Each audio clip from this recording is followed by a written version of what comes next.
तो नमस्कार दोस्तों, स्वागत है हमारे YouTube चैनल में। आज हम प्रेरणा प्रश्न बैंक कक्षा 12 इतिहास के महत्वपूर्ण प्रश्न देखने जा रहे हैं। ये प्रश्न एग्जाम की दृष्टि से काफ़ी महत्वपूर्ण है। अगर आपने इसका पार्ट 1 नहीं देखा है तो उसको ज़रूर देखिए। तो बिना देरी किए वीडियो को शुरू करते हैं। पहला क्वेश्चन है, सिंधु घाटी सभ्यता में कृषि प्रौद्योगिकी पर टिप्पणी कीजिए। तो इसका उत्तर है, पक्की मिट्टी से बने वृषभ के प्राप्त होने से पुरातात्विक यह मानते हैं कि खेत जोतने के लिए बैलों का उपयोग होता था।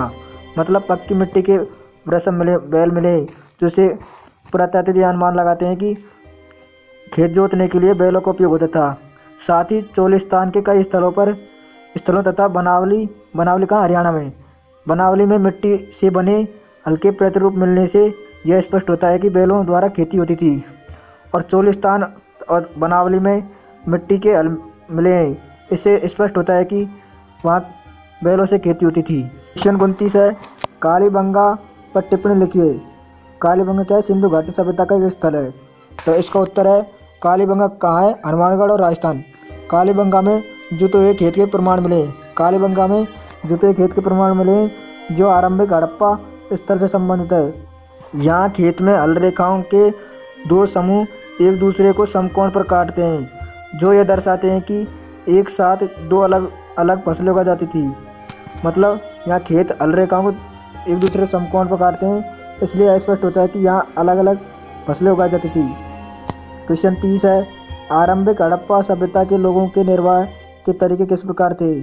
तो आरंभिक हड़प्पा सभ्यता के लोग कई प्रकार के पेड़ पौधों से प्राप्त उत्पाद और जानवरों, जिनमें मछली भी शामिल है, इनसे भोजन प्राप्त करते थे। तो आरंभिक हड़प्पा के लोग मछली से भोजन प्राप्त करते थे, मछली और जानवरों से। भेड़, बकरी, भैंस, गाय और सुअर इनके पालतू पशु थे। तो इनके पालतू पशु भेड़, बकरी, भैंस, गाय और सुअर। जंगली सुअर, हिरण तथा घड़ियाल की हड्डियां प्राप्त हुई। और हमें जंगली सुअर और हिरण और घड़ियाल की हड्डियां प्राप्त हुई, इससे अंदाज़ा लगाया जा सकता है कि इन पशुओं का मांस इनके भोजन का हिस्सा होता होगा। क्वेश्चन 31 है, मोहनजोदड़ो के आवासीय भवनों के बारे में लिखिए। तो उत्तर है, मोहनजोदड़ो के निचले शहर के आवासीय भवनों में कई एक आंगन पर केंद्रित थे, जिसके चारों ओर कमरे बने थे। संभवतः आंगन गर्मी के मौसम में खाना पकाने और कटाई करने जैसी गतिविधियों का केंद्र था। यहाँ के लोग एकांत को भी महत्व देते थे, क्योंकि भूमितल पर बनी दीवारों में खिड़कियाँ नहीं है और न ही यहाँ के भवनों में बाहर से सीधा देखा जा सकता था। हर घर में ईंटों के फर्श से बना स्नानघर होता था। 32 है, सिंधु घाटी सभ्यता की जल निकास प्रणाली किस प्रकार की थी? उत्तर होगा, सिंधु घाटी सभ्यता के शहरों की सबसे अनूठी विशेषताओं में से एक ध्यानपूर्वक सुनियोजित जल निकास प्रणाली थी। मतलब ध्यानपूर्वक सुनियोजित जल प्रणाली थी सिंधु घाटी सभ्यता की। सड़कों तथा गलियों को लगभग एक ग्रिड पद्धति से बनाया गया था। तो सड़कों को और गलियों को कौन सी पद्धति से बनाया गया था? ग्रिड पद्धति से। और यह एक दूसरे को समकोण पर काटती थी। और ये एक दूसरे को किस पर काटती थी? समकोण पर। ऐसा लगता है कि पहले गलियों के साथ नालियों को बनाया गया था, और ऐसा लगता था कि पहले गलियों के साथ नालियों को बनाया गया और फिर उनके अगल बगल आवासों का निर्माण किया गया, ताकि घरों से निकलने वाला गंदा पानी किसी भी तरह से अवरुद्ध न हो। मतलब सिंधु घाटी सभ्यता की जल निकास प्रणाली बहुत अच्छी थी। क्वेश्चन 31 है, हड़प्पाई सभ्यता में बांटों का मानदंड क्या था? तो उत्तर है, बांटों के निचले मानदंड द्विआधारी 1, 2, 4, 8, 16, 32 आदि थे तथा ऊपरी मानदंड दशमलव प्रणाली के अनुसरण थे। निचले मानदंड तो द्विआधारी थे और ऊपरी मानदंड दशमलव प्रणाली का अनुसरण करते थे। क्वेश्चन 34 है, मुहरों और मुद्रांकन का प्रयोग किस कार्य के लिए होता था? उत्तर है, लंबी दूरी के संपर्कों को सुविधाजनक बनाने के लिए मुहरों और मुद्रांकन का प्रयोग होता था। लंबी दूरी के संपर्क को सुविधाजनक बनाने के लिए मुहरों और मुद्रांकन का उपयोग होता था। प्रश्न 35 है, उत्तर हड़प्पा अथवा अनुवर्ती संस्कृतियाँ किसे कहा गया है? पुरावस्तुएं तथा बस्तियाँ हड़प्पाई संस्कृतियों में एक ग्रामीण जीवन शैली की ओर संकेत करती हैं। इन संस्कृतियों को उत्तर हड़प्पा तथा अनुवर्ती संस्कृतियाँ कहा गया है। किसे कहा गया है? पुरावस्तुएं तथा बस्तियाँ हड़प्पाई संस्कृतियों के जीवन ग्रामीण शैली की ओर संकेत करती है। इन्हें उत्तर हड़प्पा की संस्कृतियाँ कहा गया है। क्वेश्चन 36 है, हड़प्पा बस्तियों के अंत होने के क्या कारण हो सकते हैं? तो उत्तर है जलवायु परिवर्तन, वनों की कटाई, अत्यधिक बाढ़, नदियों का सूख जाना या मार्ग बदल लेना। नदियों को भूमि का अत्यधिक उपयोग सम्मिलित है। क्वेश्चन 37 है, भारतीय पुरातात्विक सर्वेक्षण के पहले डायरेक्टर जनरल का नाम बताइए। ये क्वेश्चन पहले भी गया है, तो इसका उत्तर होगा अलेक्जेंडर कनिंघम। अलेक्जेंडर कनिंघम भारतीय पुरातात्विक सर्वेक्षण के पहले डायरेक्टर जनरल थे।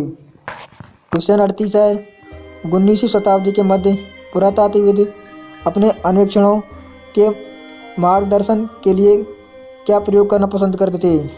तो लिखित स्रोतों, साहित्य तथा अभिलेखों का प्रयोग करना अधिक पसंद करते थे। क्वेश्चन 39 है, कनिंघम ने प्रारंभिक बस्तियों की पहचान के लिए कौन से वृत्तांतों का प्रयोग किया? तो उन्होंने 4वीं से 7वीं शताब्दी के बीच उपमहाद्वीप में आए चीनी बौद्ध यात्रियों द्वारा छोड़े गए वृत्तांतों का प्रयोग किया। किसका प्रयोग किया? उन्होंने 7वीं शताब्दी के बीच उपमहाद्वीप में आए चीनी बौद्ध यात्रियों द्वारा छोड़े गए वृत्तांतों का प्रयोग किया।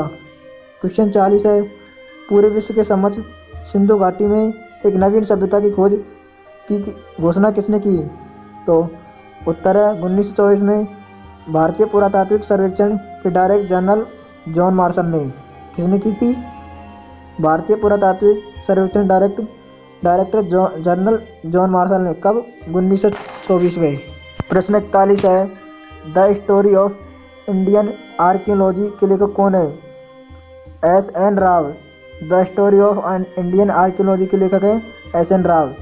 प्रश्न 42 है, हड़प्पाई पुरावस्तुओं के असाधारण एकरूपता का उदाहरण दीजिए। तो हड़प्पाई पुरावस्तुओं के असाधारण एकरूपता को ही लें, जैसा कि मृत भांडों, मुहरों वाले तथा ईंटों से स्पष्ट हैं। महत्वपूर्ण बात यह है कि ईंटें जिनका उत्पादन स्पष्ट रूप से किसी एक केंद्र पर नहीं होता था, जम्मू से गुजरात तक पूरे क्षेत्र में समान अनुपात की थी। क्वेश्चन 43 है, पुरातत्व के अन्वेषण के लिए कौन कौन सी आधुनिक वैज्ञानिक तकनीकों का प्रयोग किया जाता था? तो पुरातत्व के अन्वेषण के लिए आधुनिक तकनीकों का, जिनमें मिट्टी, पत्थर, धातुएं की वस्तुएं तथा वनस्पति और जानवरों के अवशेष प्राप्त करने हेतु सतह को अन्वेषण और साथ ही उपलब्ध साक्ष्य के हर सूक्ष्म टुकड़े के विश्लेषण सम्मिलित है। क्वेश्चन 44 है, पुरातत्व को हड़प्पा जीवन को ठीक प्रकार से पुनर्निर्मित करने में सहायक भौतिक साक्ष्य कौन कौन से हैं? तो ये भौतिक साक्ष्य हैं मृत भांड, औजार, आभूषण, घरेलू सामान, कपड़ा, चमड़ा, लकड़ी तथा सरकंडे जैसे जैविक पदार्थ सामान्यतः सड़ जाते हैं, विशेष रूप से उष्णकटिबंधीय क्षेत्रों में। जो वस्तुएं बच जाती है वे पत्थर, पकी मिट्टी तथा धातु। प्रश्न 45 है, पुरातात्विद अपनी खोजों को वर्गीकृत किस प्रकार करते थे? तो उत्तर है वर्गीकरण का एक सामान्य सिद्धांत प्रयुक्त पदार्थों जैसे मिट्टी, पत्थर, धातु, अस्थि, हाथी दांत आदि के संबंध से होता था। दूसरा और अधिक जटिल उनकी उपयोगिता के आधार पर होता था।